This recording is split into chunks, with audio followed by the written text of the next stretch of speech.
Então, muito bom dia a todos. Obrigado, Isabel, pelas palavras muito exageradas, mas, mas sim, é um gosto estar aqui, participar aqui neste painel e estar com estas pessoas que eu considero meus amigos há muitos anos, que trabalho no continente africano e com muita e passo férias no continente africano, e então é muito bom estar aqui e sinto-me em casa. A missão deste painel é falar um pouco sobre compras públicas sustentáveis e a forma como essas compras públicas podem ser também um catalisador, por incrível que pareça. Agora também pode parecer um paradoxo da redução de despesa, não é? Quando ouvimos falar em compras públicas, pensamos sempre que a compra pública é uma coisa que vai gerar muito gasto. É verdade. A compra pública, e só para terem uma noção de importância deste tema nas compras públicas sustentáveis, indicadores da OCDE dizem que as compras públicas representam 12% do PIB e 16% do PIB europeu. Por isso, vejam bem a importância que comprar bem representa, e a ferramenta de hoje, comprar bem, não significa simplesmente comprar. Hoje em dia, todos os códigos de vários países, eu já estudei alguns, praticamente são instrumentos de políticas públicas. Hoje em dia, o Código dos Contratos Públicos, a Lei de Contratos Públicos, deixou de ser um simples código de comprar coisas.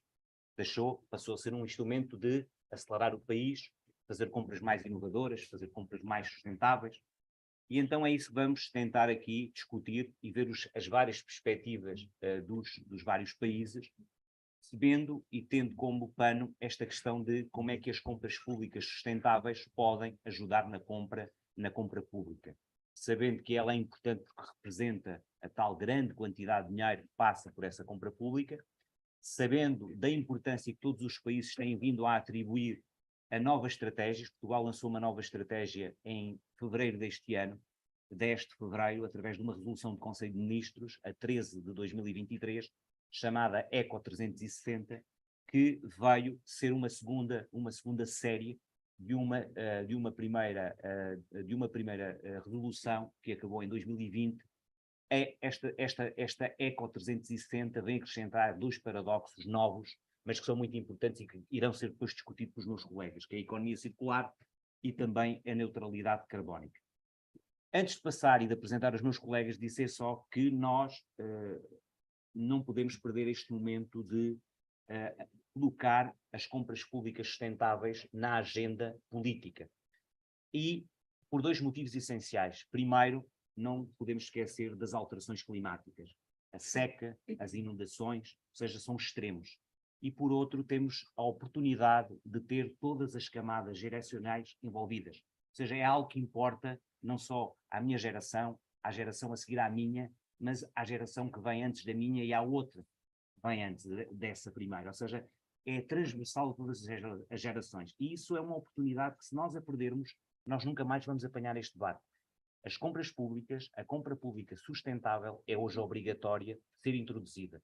Se ela não for feita, com a quantidade de meios que os Estados colocam à disposição dos seus países, todos os Estados, é impossível nós conseguirmos manter os níveis de neutralidade carbónica, de emissões de CO2.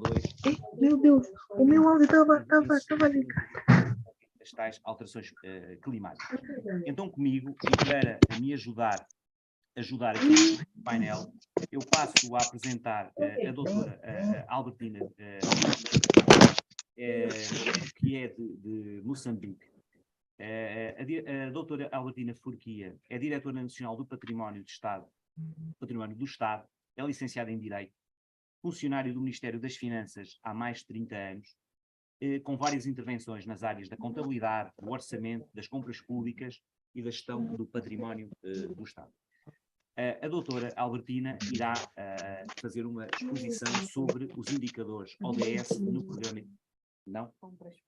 Compras públicas, perdão. Compras públicas. Houve aqui uma alteração. Contratação pública e as reformas em curso. Era a segunda parte da questão que eu ia dizer. As compras públicas e o caso, no caso de Moçambique, qual é o impacto que essas compras públicas sustentáveis irão ter.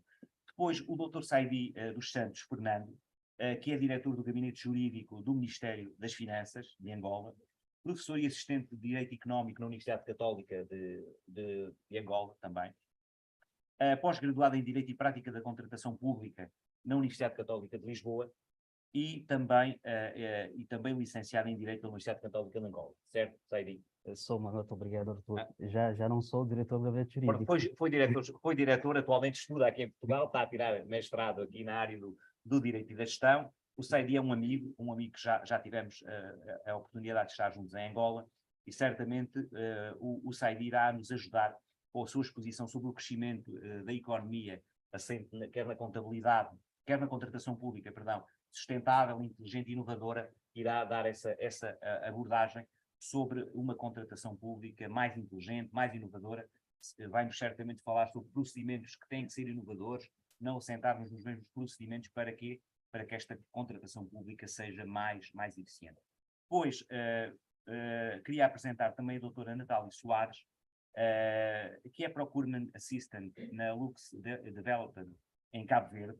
Trabalhou como jurista muitos anos na entidade reguladora das aquisições públicas de Cabo Verde, entre 16 e 19, é advogada desde 2013, é licenciada em Direito pela Faculdade de Direito da Universidade do Porto. Também eu posso dizer que estamos aqui perante um painel que trabalha há muitos anos na contratação pública, que é muito interessada nestas matérias da contratação pública e sabe da importância que esta área das compras públicas sustentáveis, compras públicas verdes, tem, não para uma compra que hoje se quer mais barata. Hoje não queremos uma compra mais barata, queremos uma compra mais sustentável, e é isso que vamos aqui tentar demonstrar nesta hora que nos separa do almoço. Este painel é um painel ingrato, porque nós somos as 4 pessoas que nos estão a separar do almoço, e depois no final temos aqui uma sessão de perguntas e respostas, e sem mais demoras passava a palavra ao Saidi para ser o primeiro a fazer a sua apresentação.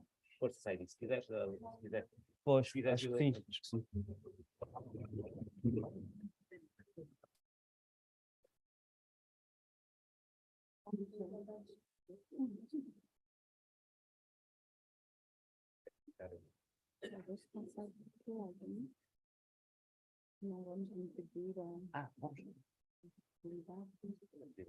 Boa tarde a todos.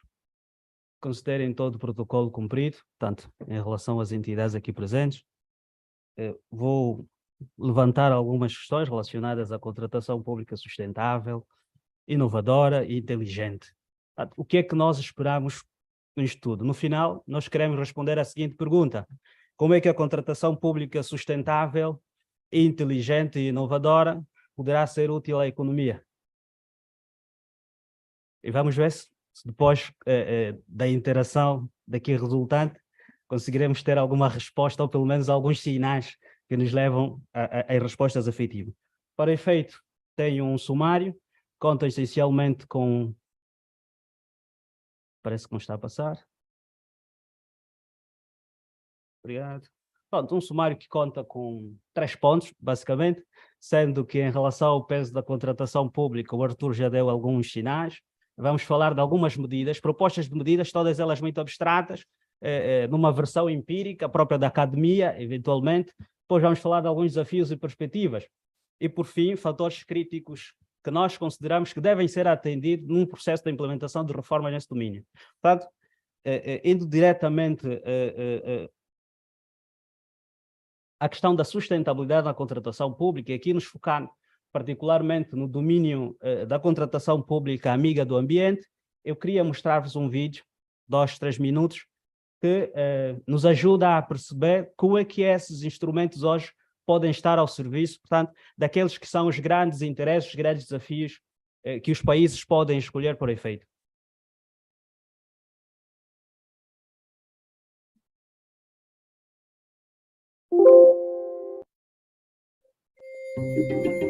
This is the largest green roof in New York City.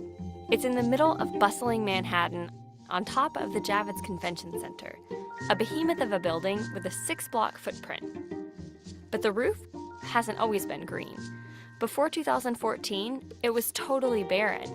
Now, just a few years later, when people walk out onto the roof, they say things like, amazing, That's great. I didn't expect this. What a surprise. But besides the great reactions, there are practical benefits. We have 300,000 bees. We've seen 25 different species of birds on the roof. We reduced the temperature up here by about 6 degrees Fahrenheit. And we also save about 7 million gallons of stormwater runoff that's absorbed in the soil and the plants that are on our roof. We've been able to reduce our energy consumption by about 26%, and that translated for us last year into a saving of about $3 million. That is impressive.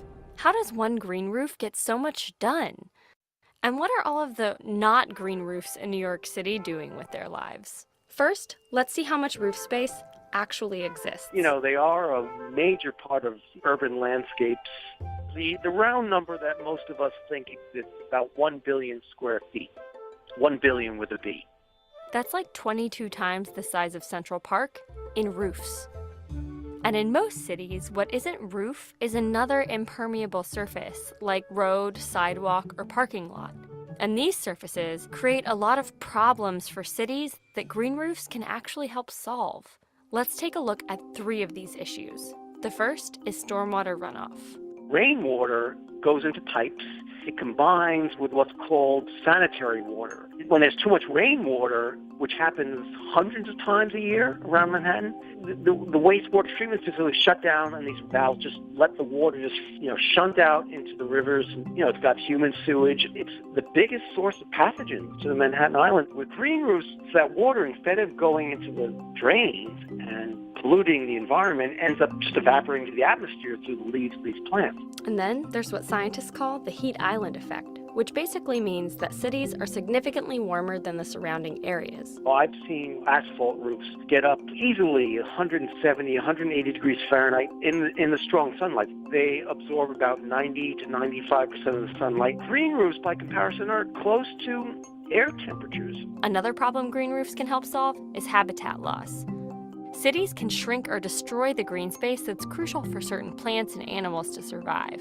Currently, a lot of species might occur in smaller parks throughout the city that are relatively unconnected, but having high densities of green roofs would allow those patches to be more connected, letting, for example, butterflies travel from patch to patch with lots of stepping stones of green roofs in between. And these are just 3 of the problems green roofs can help solve. But to really put a dent in any of these issues, cities would have to implement green roofs at a large scale. Stuart Gaffin, the research scientist you heard from earlier, estimates that if all of New York City's 1 billion square feet of roof space were greened, those green roofs could lower the city's temperature by nearly 2 degrees Fahrenheit and absorb over 10 billion gallons of stormwater each year. As cities continue to grow, all that empty roof space starts to look more and more like an opportunity, an untapped resource, a future ecosystem of problem-solving meadows in the sky.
e médias empresas. E sabemos nós que, do ponto de vista econômico, a maior fatia da empregabilidade reside nas micro, pequenas e médias empresas. Como é que nós podemos usar a contratação pública, efetivamente, como um fator de estímulo à promoção das micro, pequenas e médias empresas? Será que precisamos alterar os procedimentos comumente conhecidos? Será que podemos identificar os outros tipos de procedimentos que, não estando focados relativamente à concorrência, facilitem adjudicações diretas no sentido de promover especificamente as micro, pequenas e médias empresas? Portanto, são questões que, ao longo da apresentação, poderemos eventualmente equacionar. Como nós sabemos, durante algum tempo, nós pensávamos sempre que a contratação pública é o processo da identificação da empresa ou da entidade com o qual a entidade pública contratante há de celebrar um contrato. E olhávamos para aqueles que nós chamamos os princípios tradicionais da contratação pública, nomeadamente a concorrência, a transparência, enfim, o value for money, mas, do ponto de vista inovador, coloca-se a seguinte pergunta: será que podemos simplesmente ficar por aí? Ou há espaço para avançarmos para mais? Será que a concorrência é o princípio-chave da contratação pública? Será que de todos os interesses que as entidades públicas contratantes precisam promover, é fundamental a concorrência? O que nos dizem de um processo de contratação pública que resultou num contrato, efetivamente, celebrado na base da extrema concorrência, significa que apresentaram propostas várias empresas, venceu a melhor proposta, de acordo com o critério de adjudicação apresentado, mas no final, durante a execução deste contrato, tivemos derrapagens financeiras temporais. Vamos ficar satisfeitos apenas com a transparência e concorrência na fase de formação do contrato, ou devíamos nos preocupar também com a questão da derrapagem financeira? Será que a concorrência é tão importante ao ponto de consumir as eventuais vantagens do processo de execução dos contratos? Não existe uma resposta certamente fechada, são questões que nós devemos eventualmente refletir sobre elas. Uma outra preocupação, se tivermos que perceber que a contratação pública é um instrumento fundamental para o fomento e o crescimento econômico, prende-se com a correta inserção dos objetos contratuais num sistema de planeamento. Às vezes, como eu disse, a contratação pública tem o defeito de olhar apenas para a fase de formação do contrato. Saber qual é a empresa com a qual nós vamos celebrar um determinado contrato e como é que foi escolhida, e aquelas polêmicas todas em torno, saber se não foi a empresa do cunhado, do diretor, etc, etc. Mas às vezes questionamos ou ignoramos o facto de que aquele objeto de contratação não está estrategicamente inserido num sistema de planeamento. Que tipo de estatísticas é que nos foram fornecidas para percebermos efetivamente que aquela despesa era necessária e que vai fazer face a uma determinada necessidade coletiva? Assim como as finanças públicas, a contratação pública também figura-se como um instrumento ao serviço do gestor público. Mas esse instrumento só terá sucesso efetivamente se for corretamente inserido no sistema de planeamento. Não existem finanças públicas que resistem a um deficitário sistema de planeamento. Que tipo de necessidade é que vamos satisfazer se não sabemos efetivamente quais são as nossas necessidades? Se quisermos entender e utilizar a contratação pública como um instrumento de crescimento econômico, temos que perceber claramente a definição de setores estratégicos. Em que setores é que queremos nós implementar estas medidas de sustentabilidade? E aqui podemos nos servir novamente de estatísticas, perceber quais são os setores com maior volume de aquisições, não apenas do ponto de vista financeiro, mas do ponto de vista, se calhar, de impacto, do ponto de vista do número de potenciais empresas que participam destes procedimentos e daquilo que poderá ser, efetivamente, o retorno destas medidas. Vamos olhar, por exemplo, para a defesa, faz sentido, construção civil, vamos olhar para o sistema de fornecimento de alimentos ou fornecimento de medicamentos. Portanto, é fundamental, depois de inserirmos corretamente o objeto dos contratos no sistema de planeamento, definirmos setores estratégicos. se olharmos de forma muito abrangente para todos os setores, podemos cometer erros. Portanto, precisamos, de acordo com uma base muito sólida de planificação, identificar setores que de melhor forma podem absorver estas medidas de sustentabilidade. É preciso, na senda do que disse inicialmente, relacionar também os objetos contratuais com o sistema de investimento público. Portanto, se o sistema de investimento público fracassar, automaticamente toda e qualquer boa intenção que se pode revestir na contratação pública há de fracassar.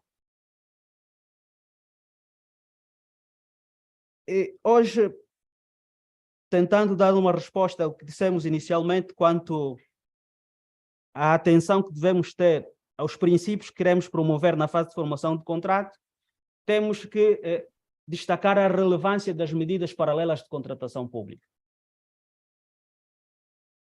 Se calhar,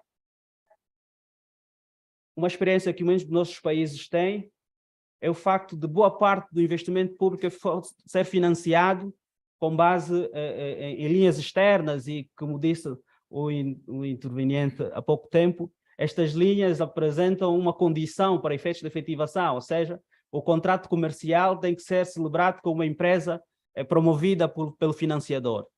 E nós, como temos dificuldades de obtenção de financiamento, pronto, aceitamos.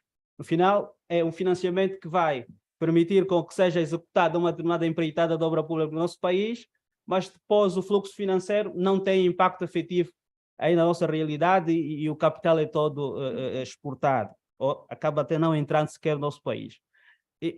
Como é que nós, contratação pública, podemos reagir a este tipo de situações? Vamos ficar de braços cruzados ou podemos criar, por exemplo, cláusulas súbetas, claro, na fase de execução do contrato, que permitam com que esta empresa escolhida ao abrigo de financiamento deixe alguma coisa, contrate preferencialmente, por exemplo, inertes locais, diretamente às comunidades. Em África nós sabemos que existe isto, ou crie mecanismos de participação efetiva das pessoas, por exemplo, mediante uma cota de empregabilidade, ou seja, vamos construir a escola numa determinada localidade, mas pelo menos 5% da mão de obra vai ser daquela comunidade.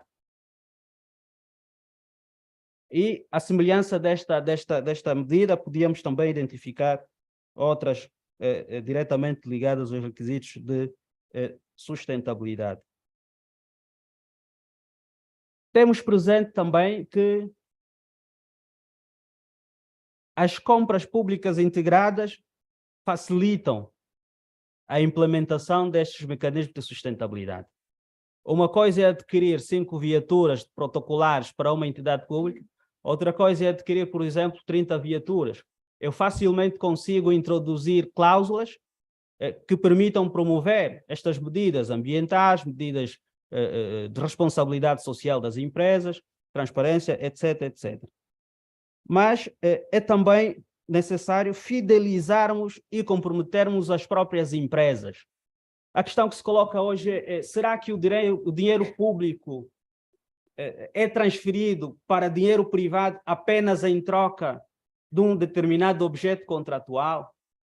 Será que não podemos exigir mais responsabilidade e comprometimento às empresas? O que é que nós queremos com estas empresas? Simplesmente vão os nossos países ganhar dinheiro e depois já não querem mais saber? Pronto. O dinheiro público, em nosso entender, precisa ser empoderado. As pessoas que celebram contrato com os Estados têm que assumir um conjunto de responsabilidade, principalmente quando estes contratos forem duradouros. Aí nós entendemos que estes contratos constituem uma via, uma espécie de extensão do poder material do Estado para intervir em determinadas situações.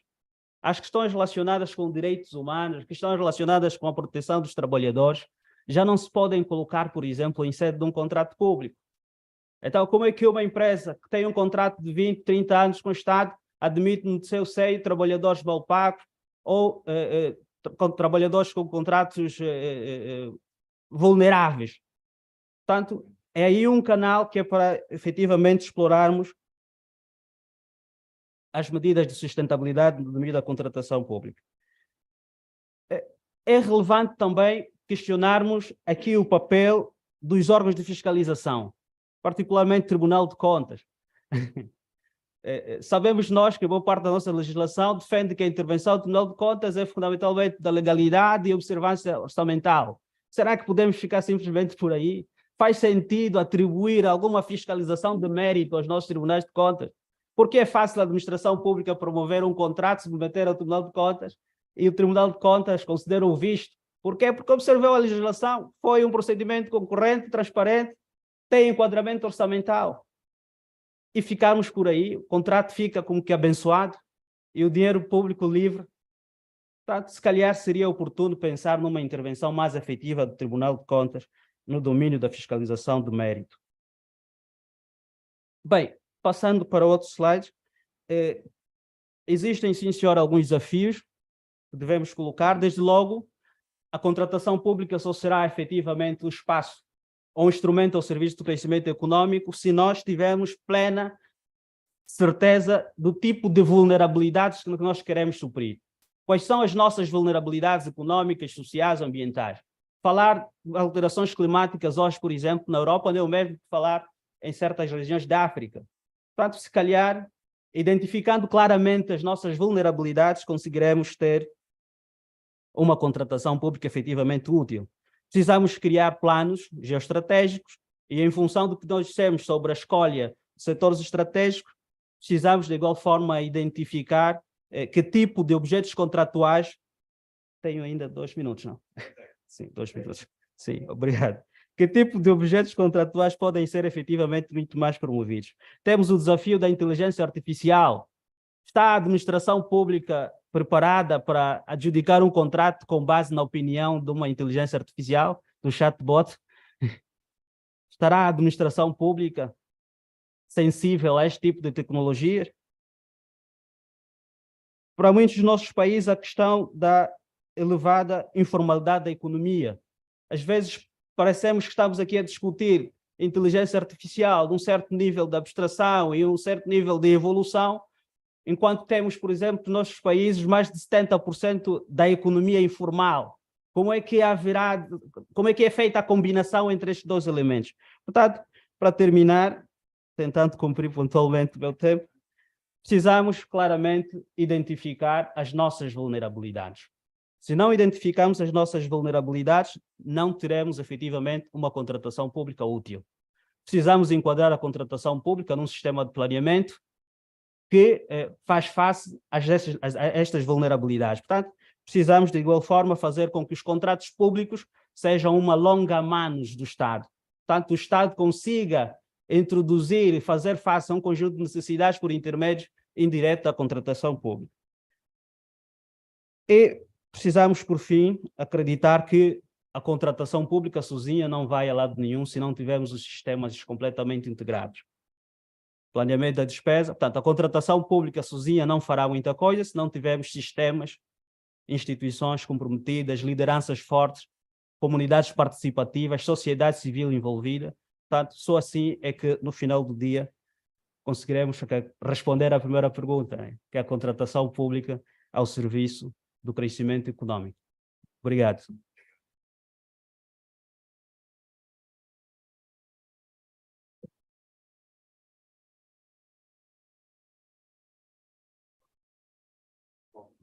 Vou ser mais diligente, vou aqui.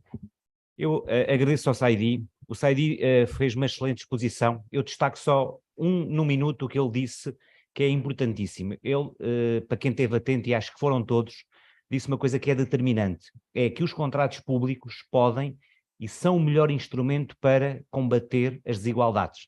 E basta para isso que nós, nos cadernos de encargos dos contratos, coloquemos lá causas de sustentabilidade, combate ao trabalho precário, sustentabilidade, economia verde, economia circular. Ou seja, depende de nós fazermos os contratos públicos, mesmo que esse financiamento venha de fora, cabe ao Estado que recebe o dinheiro colocar cláusulas no caderno de encargos, no caso português é o artigo 42, e nos casos dos vários países há sempre forma de nós, ao abrigo de dinheiro que vem de fora, seja ele de fora, seja de dentro, colocar os contratos públicos ao abrigo e combatendo as desigualdades. Isso é determinante.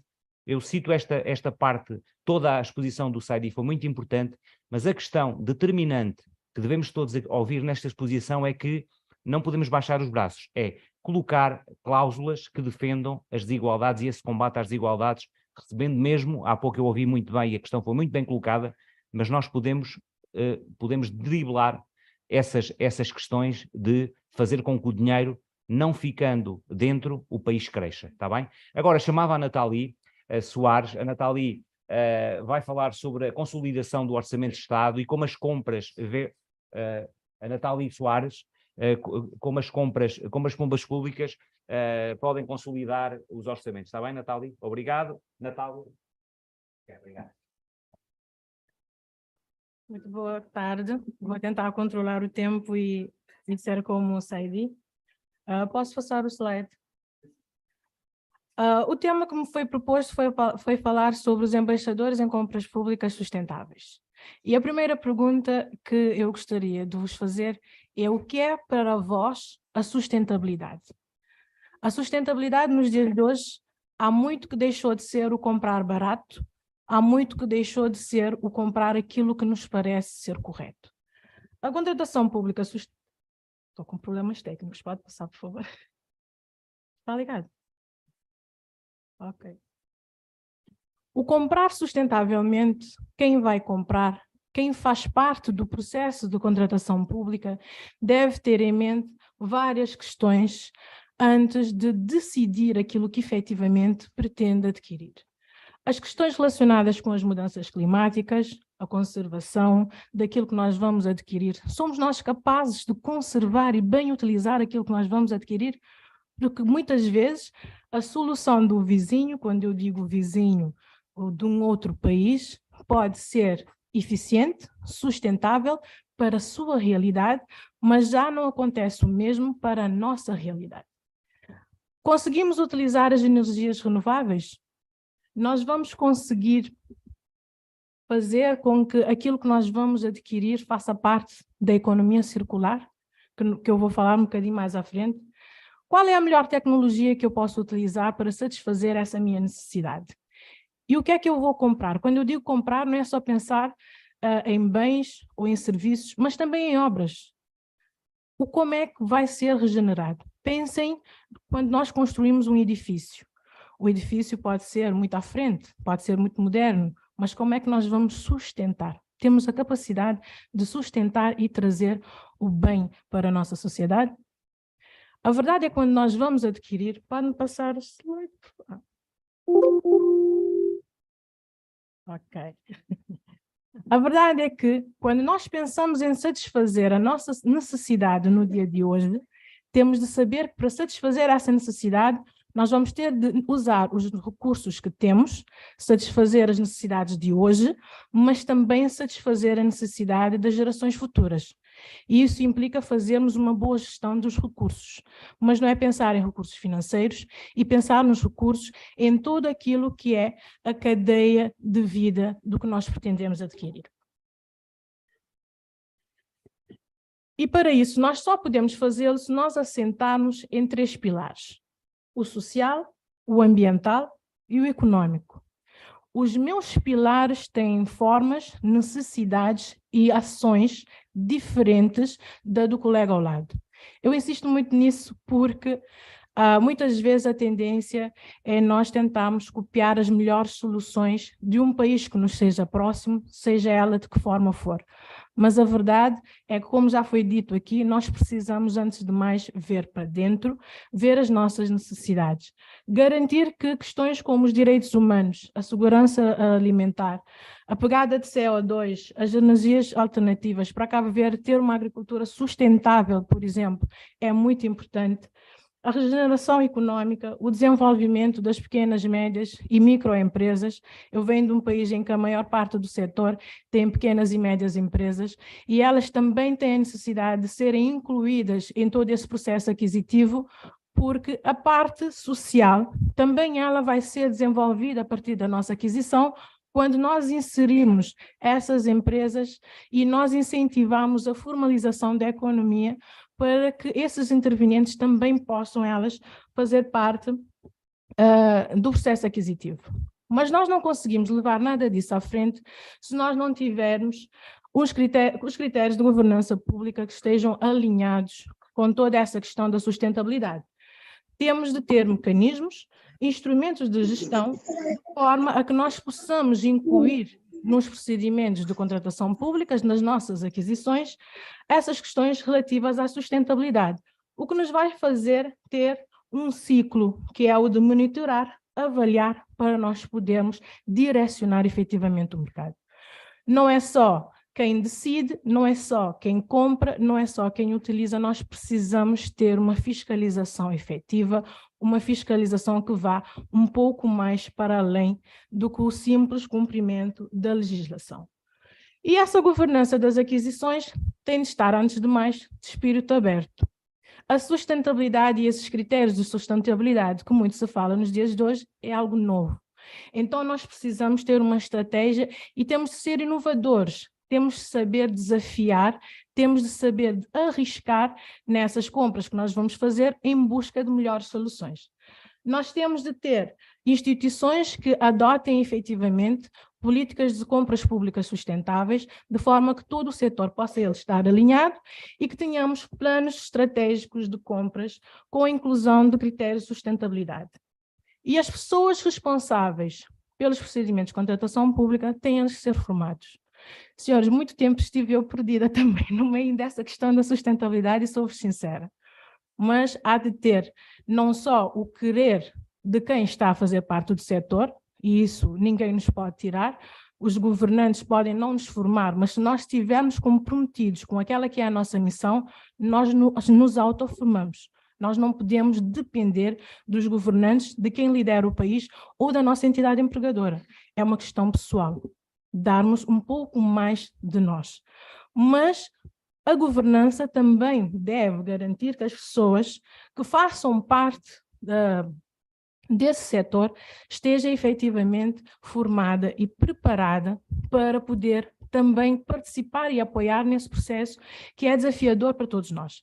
E eu deixei o Plano Anual das Aquisições para o fim, mas não é menos importante, porque o Plano Anual das Aquisições é uma das maiores ferramentas que, para quem quer avançar com a contratação pública sustentável, pode ter. Por quê?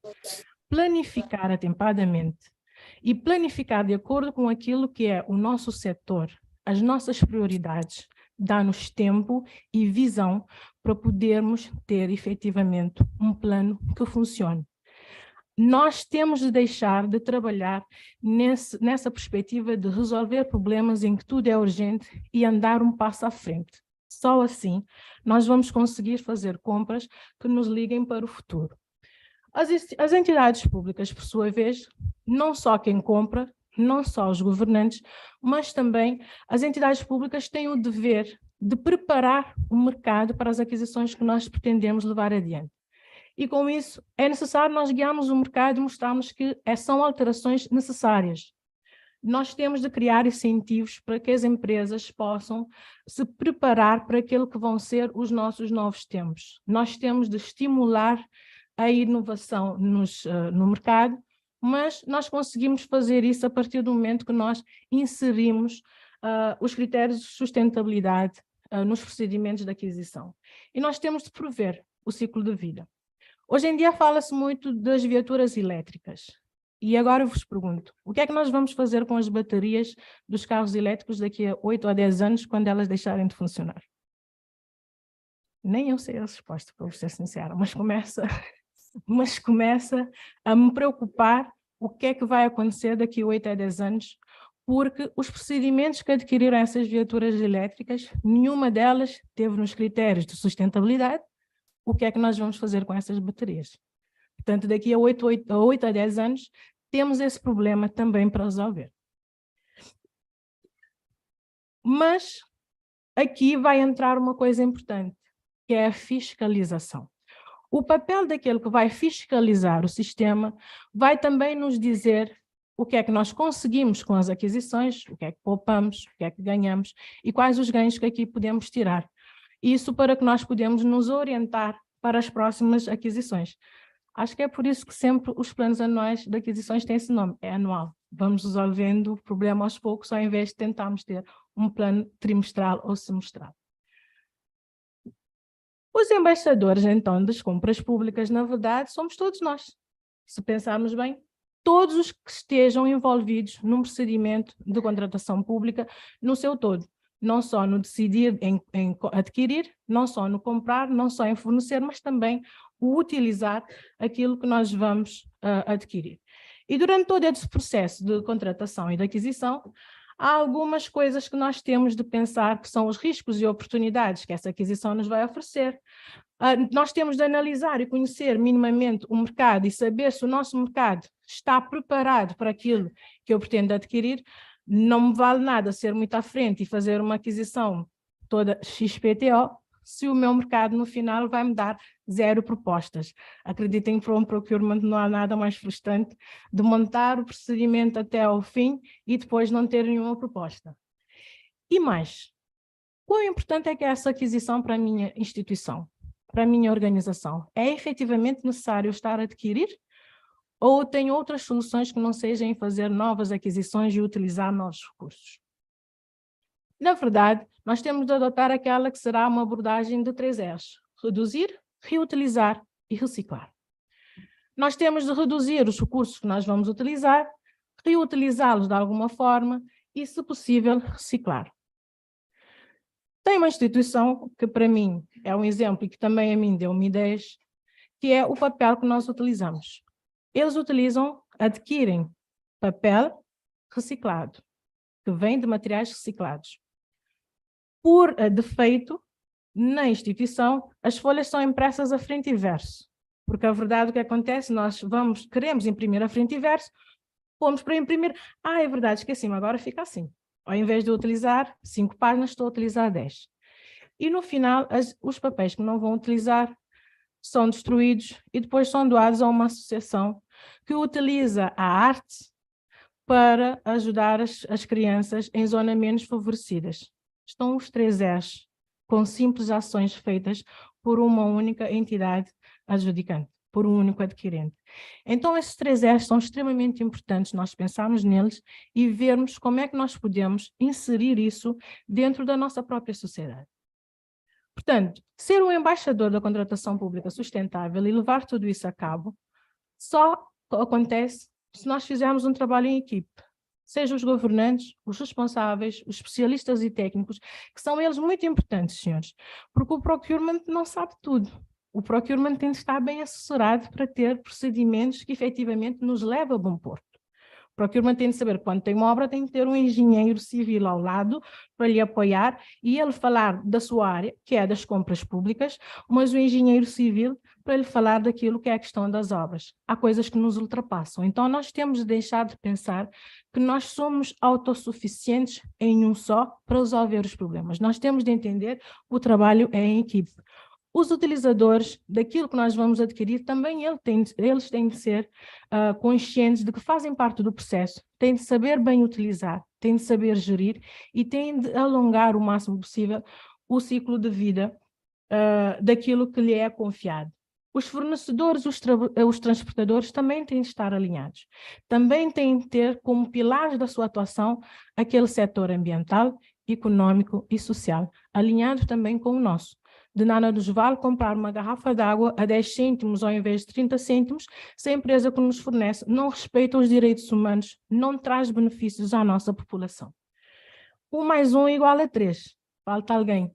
Faltam os fiscalizadores, que na verdade têm um papel importante em nos dizer se os esforços que nós estamos a fazer estão eles bem enviesados e podem nos dar contributos para nós podermos melhorar no próximo plano anual das aquisições que nós temos.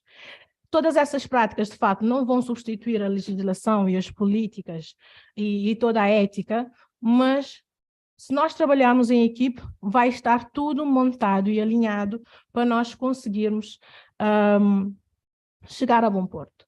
Entretanto, eu não poderia terminar sem falar do meu país de origem, que é Cabo Verde. Somos muito mais de sol e praia. Queria trazer uma fotografia bem gira, mas quis trazer uma fotografia que mostra a nossa posição, não só a nossa posição geográfica, mas na nossa disparidade geográfica. A verdade é que nós temos uma série de outros desafios, somos 10 ilhas, todas afastadas umas das outras, estamos cercadas por água, a doutora Cristina estava a dizer, somos mais água do que gente, mas temos falta de água potável. Temos problemas para ter uma efetiva circulação de pessoas e bens entre todas as ilhas, temos o desafio verdadeiro em tentar fazer com que todas essas ilhas se desenvolvam, pelo menos de forma mais equitativa. O desenvolvimento da praia é completamente diferente do da Brava. O de São Vicente, que está perto de Santo Antão, lá em cima, são também eles diferentes. Então, os nossos governantes efetivamente enfrentam esse desafio de tentar equilibrar. É muita coisa. Mas ainda assim a sustentabilidade não ficou de fora das preocupações. O nosso Código da Contratação Pública, que o próprio procurement é quase como uma bíblia, não é? Desde 2015, mas esses preceitos já vinham na Lei das Aquisições Públicas e o regulamento desde 2007, o princípio da proteção do ambiente e o da economia e eficiência.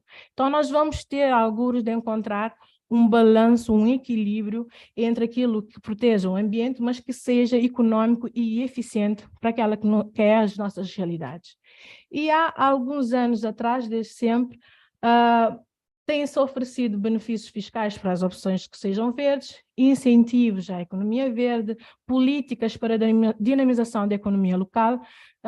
Como o colega que me antecedeu estava a dizer, de nada vale fazermos uma grande obra. As barragens são exemplos de grandes obras que nós tivemos em Cabo Verde. De nada vale fazermos uma grande obra numa localidade se nós não conseguimos empregar e trazer melhorias para as pessoas que façam parte dessa localidade. Elas não têm de ver, as pessoas têm de sentir. Uma compra só é efetivamente sustentável quando nós não só vemos, mas como sentimos que essa compra nos traz algo mais. E a inclusão dos critérios de sustentabilidade nos procedimentos tem sido cada vez mais um fato presente nas contratações públicas em Cabo Verde. Então, em jeito de consideração final, acredito que todos nós somos intervenientes no processo das aquisições, independentemente da posição em que nós estejamos nesse processo. E é necessário identificarmos o ciclo de vida, a necessidade daquilo que nós vamos adquirir e ver o que é que nós podemos fazer para equilibrar todos esses três setores. Por fim, eu gostaria de agradecer as vossas palavras e vos dizer que o futuro começa hoje e podemos todos nós ser embaixadores em compras públicas sustentáveis. Obrigada.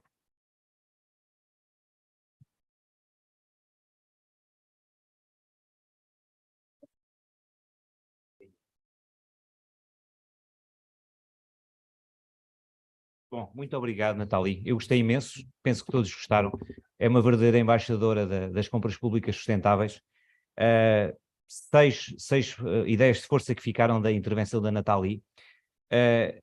A parte da governança política é muito importante, mas a mudança cultural começa em nós próprios, ou seja, todos nós somos embaixadores e podemos nós começar esta política de compra verde. Outra foi a questão da fiscalização. Eu percebi a preocupação da Nathalie, é importantíssima a fiscalização. Nós podemos fazer tudo bem, mas é necessário que alguém verifique se está tudo bem, não tanto preocupação com princípios da legalidade, da concorrência, mas estes princípios são muito importantes e tudo começa connosco. Outra parte foi a política dos 3 R's, a política da economia circular, ou seja, a questão da preocupação da utilização, quando estamos a formar um contrato, pensar já como é que ele vai acabar. O exemplo das baterias foi espetacular, deixou-me a mim próprio a pensar o que nós estamos hoje a comprar e o que não estamos a colocar nos cadernos de encargos que visa depois o retirar dessas baterias, muito, muito interessante. Por fim, dizer que, e a Nathalie foi as palavras são dela, nada disto se faz sozinho, o trabalho em equipa é importantíssimo, e eu agradeço a Nathalie esta apresentação porque nos trouxe aqui tantas ideias, e ela verdadeiramente é uma embaixadora das compras verdes. Muitos parabéns. Agora, para finalizar a intervenção, eu chamava a Albertina, já aqui, que nos vai falar do caso de Moçambique, relativamente às compras públicas sustentáveis, e passávamos só a última apresentação, e eu dou a palavra à Albertina.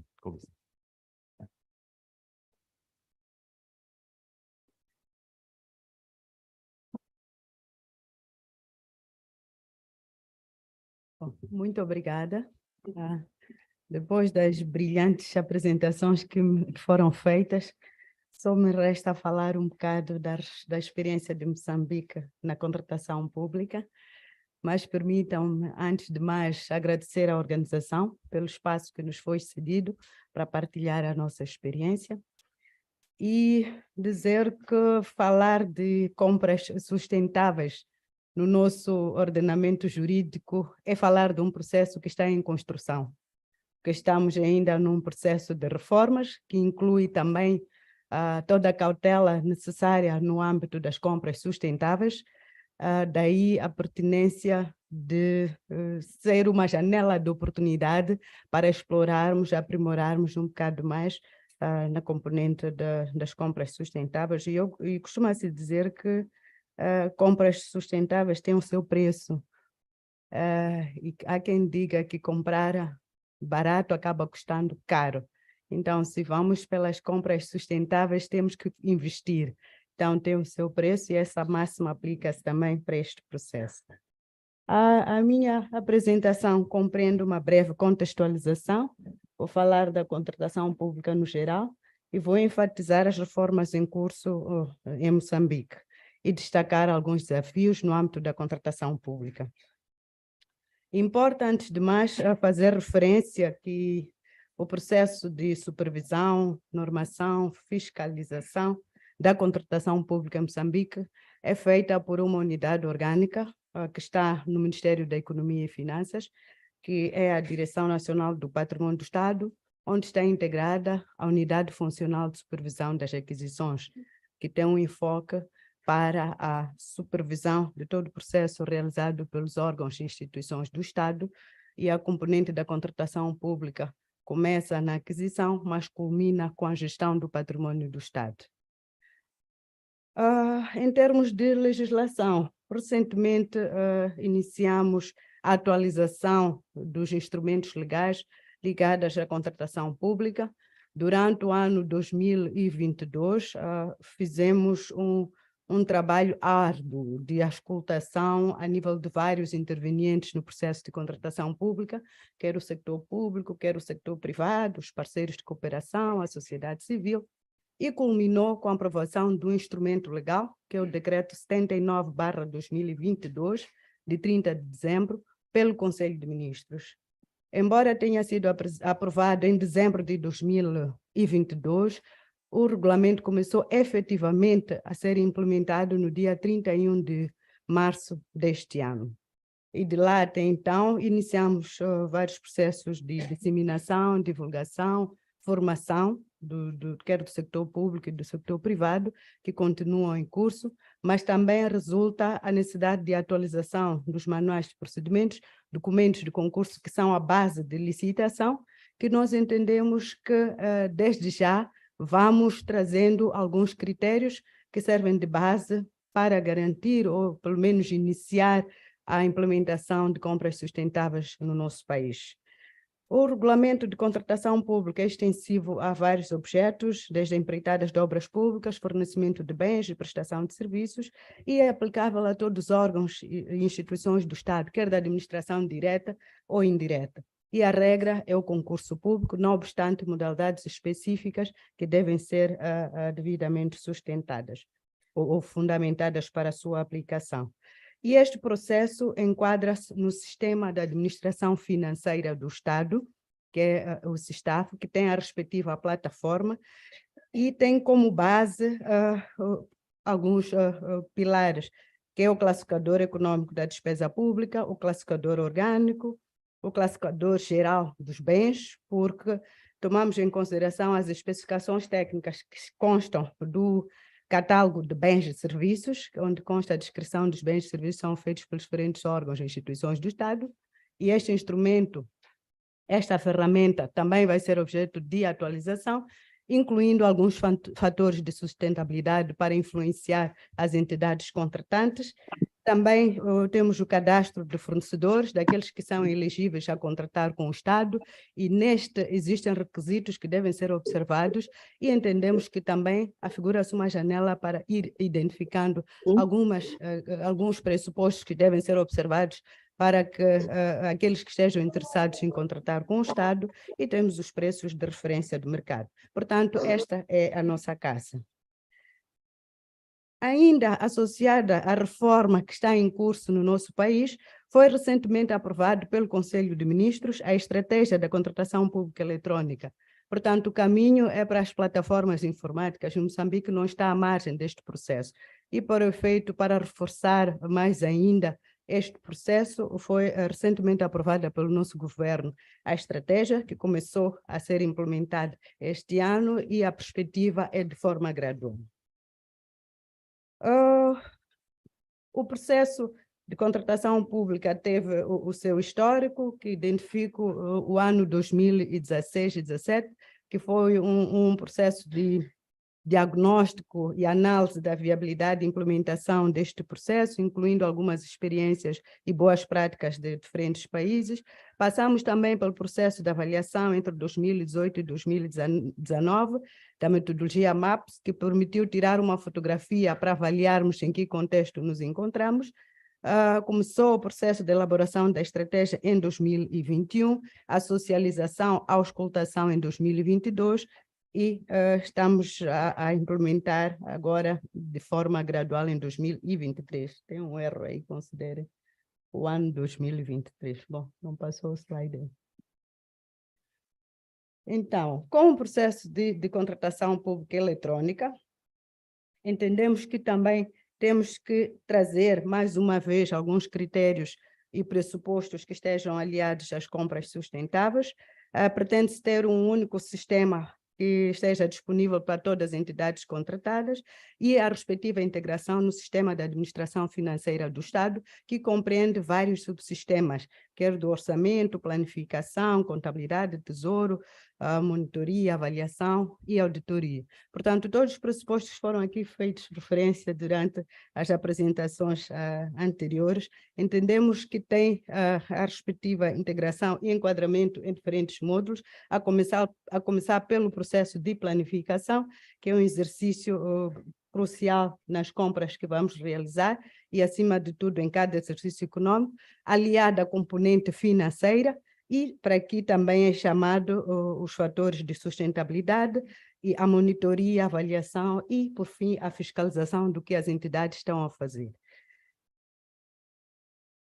Estamos também, de forma gradual, a trazer, como fiz referência, a componente das plataformas e o processo de contratação, da avaliação que nós fizemos e do estudo diagnóstico e também no início do exercício econômico.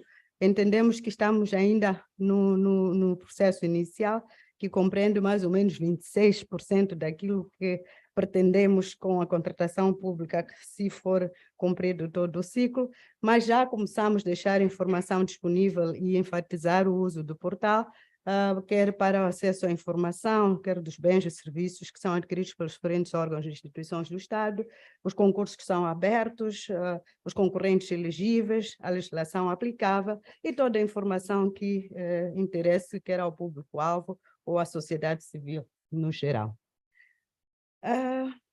Importa também destacar que dos pressupostos que temos estado a realizar no âmbito das reformas, pretendemos melhorar a gestão de recursos públicos que são empregos nas contratações realizadas pelos diferentes órgãos e instituições do Estado, ampliar o nível de participação na contratação pública, contribuir para o combate à corrupção e também a desmaterialização dos processos de contratação pública.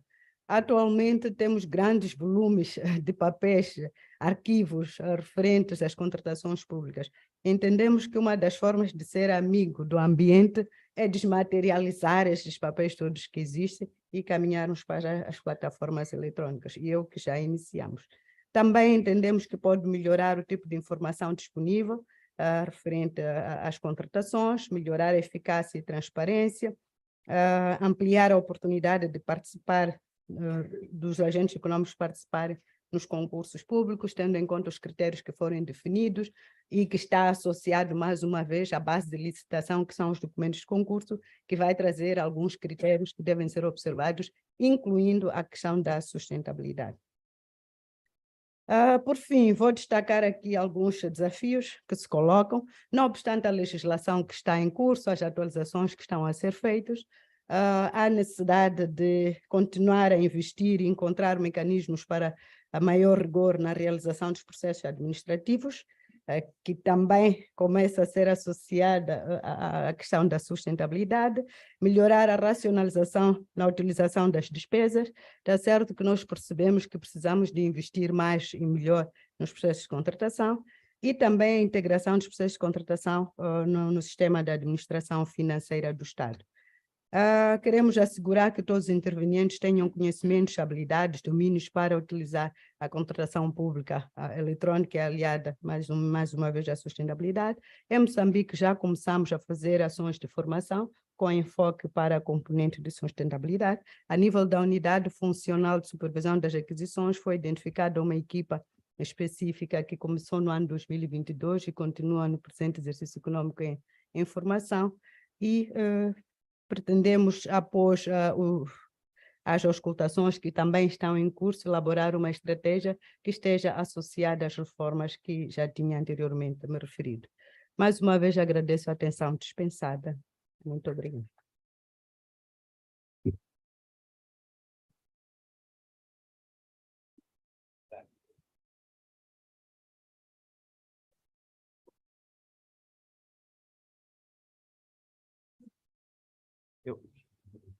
Eu quero agradecer então à Albertina, chamava a Natália e o Saidi para aqui para as questões.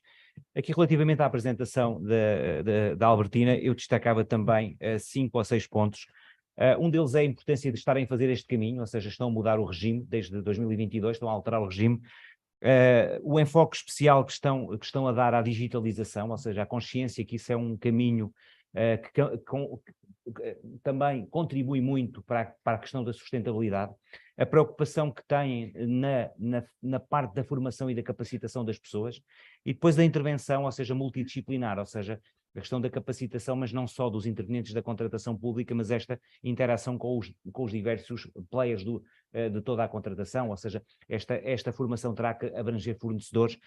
Eu acho que aqui se destaca este caminho que estão a percorrer, mas com a preocupação tanto na sustentabilidade, tanto no procurement digital, como na própria contratação pública, e isso é de relevar e de agradecer esse caminho, porque só com este tipo de ações é que nós conseguimos depois implementar a compra pública sustentável. Eu agora vou passar para aqui, uma coisa muito interativa,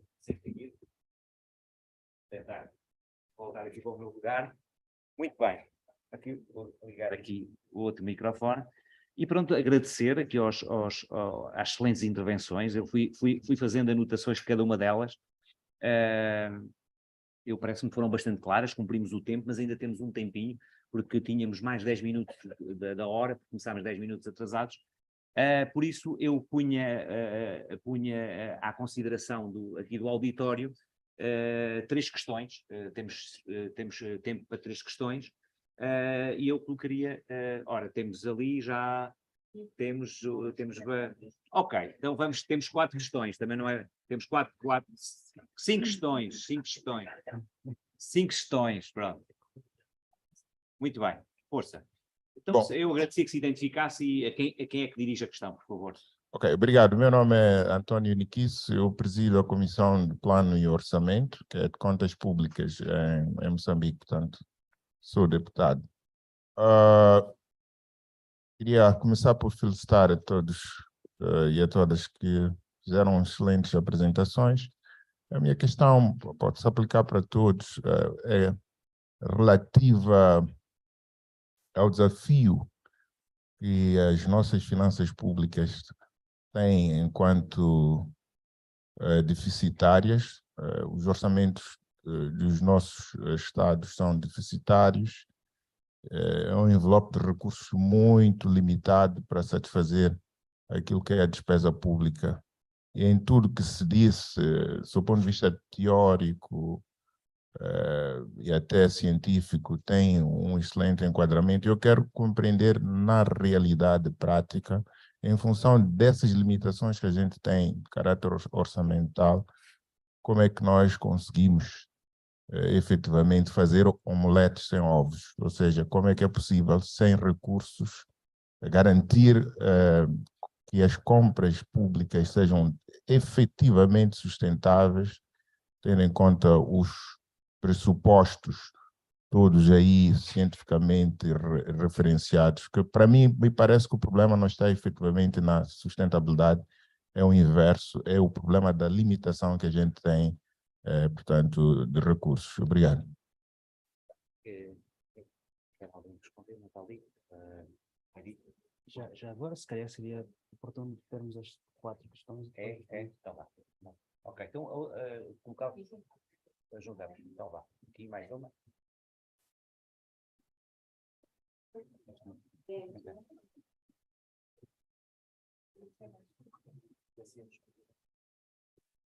Okay. Obrigada. Ana Maria Silveira, do Ministério do Planeamento e Finanças de São Tomé e Príncipe. Bem, gostaria de colocar apenas uma questão. Antes de dizer que em São Tomé e Príncipe a parte significativa da despesa ocorre, portanto, ocorre através do sistema de compras públicas, no quadro da reforma da gestão das finanças públicas. Portanto, essa questão constitui uma das prioridades. Para tal, permitindo assim uma maior transparência no uso eficaz de dinheiro. Um bocadinho fica de patão. Essa questão de sustentabilidade é um novo, podemos dizer que é um novo modelo de governança, não é? Em compras. Por isso, vai tratar boca cheia. Nem vou ganhar acionista maioritário disso tudo. Nem vou mais que acionista maioritário disso tudo. Em que momento é que se aplica esse critério de elegibilidade? Não, esse critério de sustentabilidade, será que que faz parte de um critério de elegibilidade? Ou em que momento? Obrigada.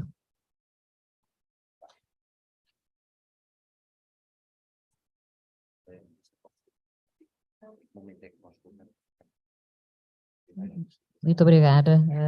Lúcia Passos, Presidente das Mulheres Parlamentares de Cabo Verde e Vice-Presidente do Parlamento Pan-Africano.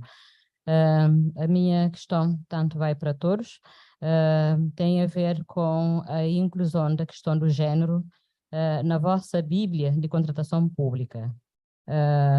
No ano passado, o presidente do Grupo do Banco Africano, tanto do BAD, lançou uma linha de financiamento para incentivar as mulheres a participarem, portanto, do processo da contratação pública. Porque, como sabem, a garantia que é exigida, muitas vezes, as mulheres empresárias não têm essa capacidade para concorrer com os outros fornecedores. Então, há essa disponibilidade neste momento a nível do Banco Africano de Desenvolvimento. Mas se na vossa Bíblia de contratação pública não tem em conta a questão do género, fica difícil as nossas mulheres, portanto, poderem participar. Era só uma preocupação e também ali para o nosso pessoal de Cabo Verde, se já na preparação do orçamento deste ano, podemos incluir, agora é o momento, portanto, de preparação do orçamento, podemos incluir algum incentivo neste sentido. Muito obrigada.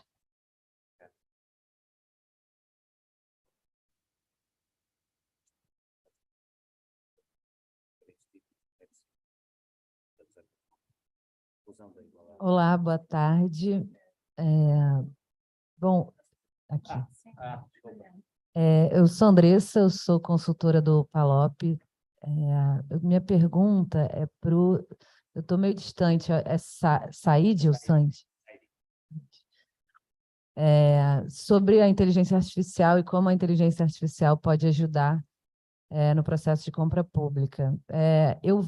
Eu vejo não como uma forma de... como a inteligência artificial decidindo por onde comprar. Mas tem algumas iniciativas acontecendo hoje no Brasil, dentro do Tribunal de Contas da União, que se chama Lab Contas, onde se desenvolveram já 3 robôs de inteligência artificial que têm ajudado bastante na fiscalização social das compras. É um dashboard que se chama Robô Mônica, e é um dashboard que mostra todas as compras que foram feitas, inclusive por inexigibilidade de licitação. Tem uma outra que é o Robô Sofia, que mostra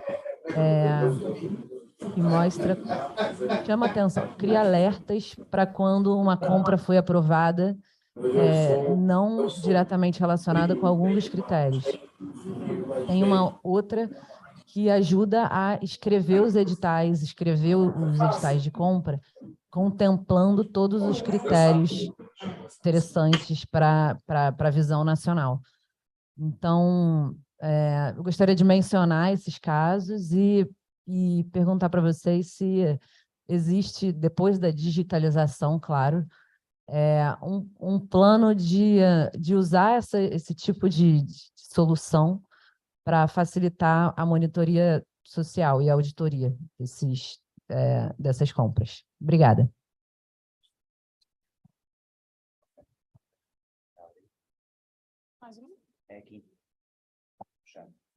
Muito boa tarde.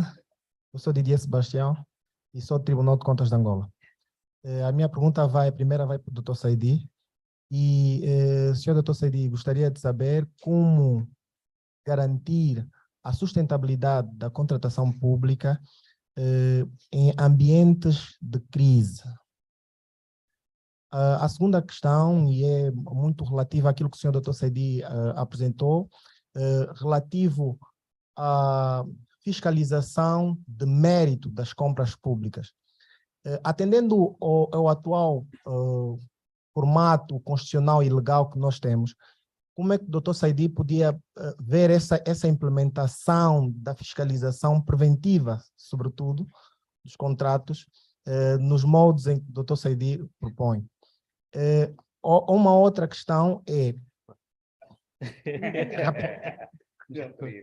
já agora. É aproveitar para saber como fazer a migração dos atuais sistemas de fiscalização das compras públicas com os modelos aprovados legalmente nos PALOP, maiormente em Angola, para a fiscalização por meio de contratação eletrônica.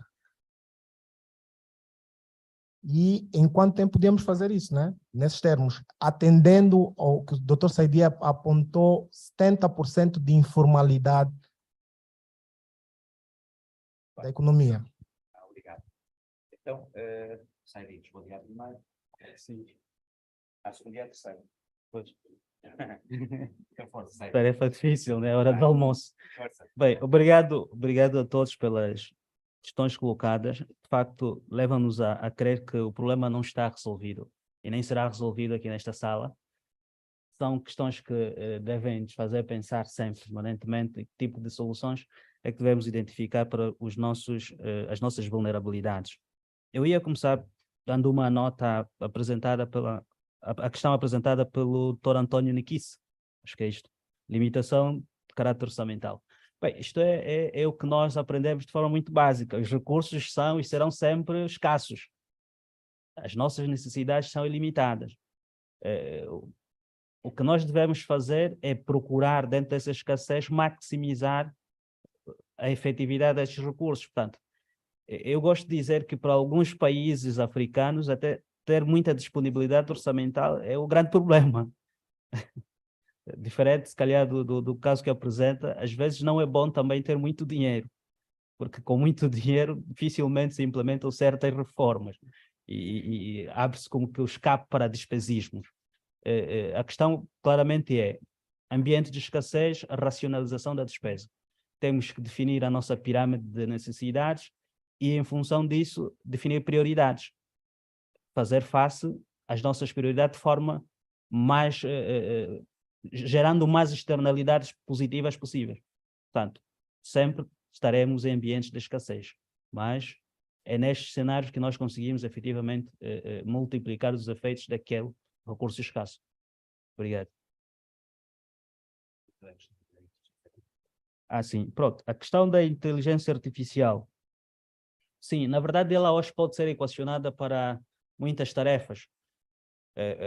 Para a identificação, por exemplo, da disponibilidade de mercado, eventualmente entidades públicas podem recorrer a este instrumento para saber onde é que podem encontrar certos bens para suprir as suas necessidades. Pode ser, como disse muito bem, utilizada na elaboração das peças de procedimento, no controle, etc, etc.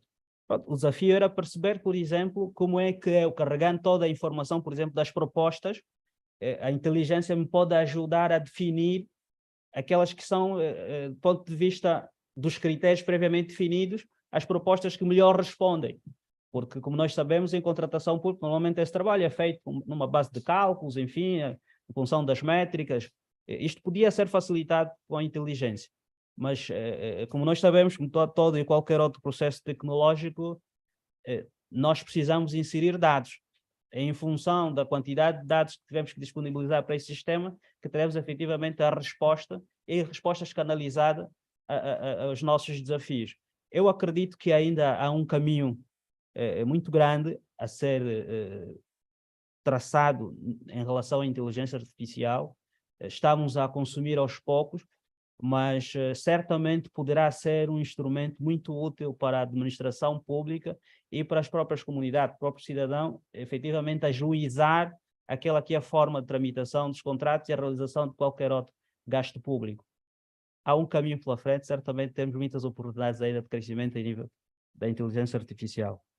Depois vem o grupo das questões do... Grupo de 3 questões. Do Dr. Didier. Relativamente à questão do Tribunal, essencialmente da fiscalização. Fiscalização de mérito, pronto. E a questão da sustentabilidade em ambiente de crise. A última, confesso que não captei muito bem, mas eu ia começar pela segunda, fiscalização de mérito. Bem, eu peço desculpa pelo que vou dizer, mas...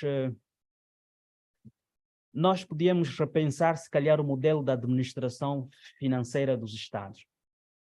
Este modelo de ter uma intervenção executiva é muito aliada à tripla divisão de poderes. Portanto, temos aí o executivo que define tudo, depois, para a administração financeira é muito crítico o papel do judicial, por intermédio do Tribunal de Contas. É muito crítico que, às vezes, o Tribunal de Contas só vai conformar disponibilidade orçamental e depois é uma disponibilidade orçamental apenas, né, na base daquele princípio da legalidade formal. Às vezes não é uma disponibilidade orçamental efetiva. Às vezes, a experiência que temos no Ministério das Finanças basta emitir a nota de cabimentação, tá, o Tribunal de Contas, ok, concede o visto de fiscalização preventiva. Mas depois, mais à frente, o próprio Ministério das Finanças pode retirar aquela nota de cabimentação e garantir aqueles, ou seja, afetar aqueles recursos para um outro projeto, e depois aquele outro projeto também tira uma outra nota de cabimentação. Portanto, a visibilidade que o Tribunal de Contas vai tendo vai ser uma visibilidade meramente formal. O desafio é, efetivamente, pensarmos numa intervenção que questiona se de facto aquela despesa é necessária para fazer face àquela necessidade. É verdade que isto quebra um pouco o paradigma que nós conhecemos, mas precisamos uma espécie de checks and balance no processo de gestão das finanças públicas. E aí nós, do Executivo, íamos dizer, não, mas o Tribunal de Contas está a dificultar o processo de execução da despesa. Mas existem certas despesas que precisam ser dificultadas. Ou seja, precisam, de facto, ser contrapostas por uma outra visão externa. Isto pode ser, se vier do Tribunal de Contas, efetivamente, ótimo. Mas pode vir das próprias comunidades, que às vezes o processo de escutação não é observado de forma rigorosa e é a nível do Tribunal de Contas onde nós podemos lá chegar. É verdade que no caso de Angola implicaria uma alteração legislativa. É verdade que implicaria uma alteração legislativa, mas mais do que a alteração legislativa, que é a coisa mais fácil, implicaria uma mudança de mentalidade. Porque é preciso que o gestor público sinta a necessidade de ser fiscalizado. O gestor público tem que sentir esta necessidade de partilhar o risco, porque no final do dia é isto em causa, não é uma tarefa individual realizar as despesas públicas, mas também com um pouco mais de debate e choques de ideia podemos chegar a uma solução mais equilibrada. A outra questão é relacionada com a sustentabilidade da contratação pública em ambiente de crises. Ambientes de crises, podemos admitir que estamos sempre em crises, né? Existem crises mais acentuadas do que outras. Há certas legislações que admitem a possibilidade de procedimentos emergenciais, por exemplo, que legitimam adjudicações diretas para fazer face às crises. Mas também existem práticas que propiciam crises, não é? Ou seja, estamos sempre a contratar de forma direta porque há emergência. Aliás, às vezes até são situações de urgência que nós as confundimos como de emergência. e queremos sempre legitimar a adjudicação direta. Para mim, o problema não está efetivamente só nesta adjudicação direta, está também na forma como o contrato é executado. Ou seja, esses contratos formados à base de procedimentos fechados podem ter o seu valor maximizado na fase da execução. É preciso que depois se exiba à comunidade, se exiba à coletividade como é que este dinheiro foi gasto e quais são os outros benefícios efetivos que podem advir da fase da execução deste contrato. Porque escolher a empresa não é de todo o mal. É preciso que depois, na fase da execução, se identifiquem outras vantagens para que o Estado consiga dizer que efetivamente foram estimulados alguns ganhos, algumas externalidades. A última questão, confesso que não captei muito bem, mas... Eu tinha que passava para a Natália para responder à questão do momento, em que momento é que podemos colocar essa questão e depois falta a questão da igualdade de géneros. Relativamente ao momento, eu acredito que desde o início, desde o momento é que nós identificamos que temos essa necessidade. Porque não basta só comprar, nós temos que comprar, sustentar e fazer sentir o bem em todos nós daquilo que nós pretendemos adquirir. Então não vale eu pensar em adquirir e nos critérios da avaliação para a adjudicação do contrato eu tentar inserir alguma coisa que eu não tinha pensado antes. Então daí a necessidade de efetivamente nós planificarmos e deixarmos de fazer aquilo que o Dr. Saidi estava a dizer, funcionar em urgências e emergências. Nós temos de saber planificar e desde o início pensarmos na sustentabilidade, porque só aí aqui efetivamente nós vamos conseguir garantir essa sustentabilidade daquilo que nós pretendemos. Muitas vezes nós adquirimos carros que consomem tanto combustível que o próprio Estado não tem dinheiro para sustentar o gasto de combustível dessas viaturas. Então nós temos de pensar nisso desde o início para podermos fazer efetivamente um equilíbrio. A sustentabilidade não faz parte de um único momento do processo aquisitivo, mas sim faz parte de todo o processo. Nós temos de pensá-lo como um todo. Quanto à questão da doutora Lúcia em relação à questão do género, eu sou o Gender Focal Point das contratações públicas da minha instituição. E quando nós falamos da nossa Bíblia, o Código de Contratação Pública de Cabo Verde, a vantagem que nos dá-nos o abrangente e também dá-nos espaço para nós alinharmos aquilo que lá está com os critérios de governança que nós temos. A lei da paridade é tida em cuidado nisso. E para a Lux Development também acaba por ser a mesma coisa. Eu sou, como eu disse, o Gender Focal Point. Nós temos o cuidado de pensar nos procedimentos e quando nós falamos em alterações climáticas, por exemplo, são áreas dominadas maioritariamente por homens. E a questão é, o que é que nós podemos fazer para que também consigamos trazer as mulheres para os procedimentos, mas não só trazer mulheres em qualquer posto, mas trazer as mulheres e a visão delas em posições que efetivamente possam fazer a diferença. Daí a importância de ser informados, as pessoas que fazem os procedimentos, para poderem dominar, de certa forma, a matéria e conseguir se preocupar com outras coisas para trazer ainda mais vantagens às aquisições. Porque um problema que nós temos é a falta da profissionalização das pessoas que fazem as aquisições, que na verdade, em grande parte do tempo, estão preocupadas em tentar cumprir a lei, porque tem o Tribunal de Contas a exigir o cumprimento da lei. Mas a verdade é que se nós tivermos algum domínio sobre essa matéria, diminuindo a margem de erros, temos espaço para nós podermos permitir-nos pensar em outros aspectos e trazer mais valências aos procedimentos, ao invés de sermos só máquinas, aplicar e aplicar. Agora, mesmo para fechar, perguntava e aqui a Albertina para a última ronda, sobre a mesma questão, mas no caso de Moçambique, esta questão da igualdade de género e da paridade, estamos a falar aqui de contratos reservados no caso da igualdade de género, já existem para outras matérias, mas em específico para a igualdade de género no caso de Moçambique. Posto, Albertina. Muito obrigada. Olhando para a legislação que está a vigorar em Moçambique, os concorrentes participam em igualdade de circunstâncias, independentemente do género. Os processos estão abertos quer para pessoas singulares, coletivas, nacionais ou estrangeiras. Existem critérios que são definidos para efeitos de elegibilidade por cada entidade contratante.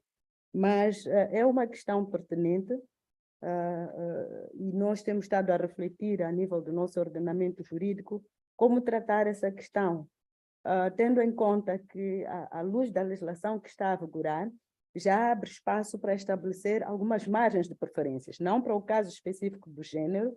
Temos, a título de exemplo, a preferência para as micro, pequenas e médias empresas, temos também preferências para os produtos nacionais ou concorrentes nacionais. À semelhança destas especificidades, há necessidade também de pensarmos um bocado na questão do género.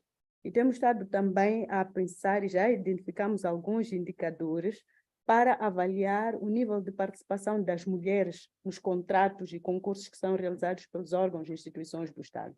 No processo da revisão que foi recentemente feita, introduzimos um critério para identificar os reais beneficiários nos concursos que são lançados.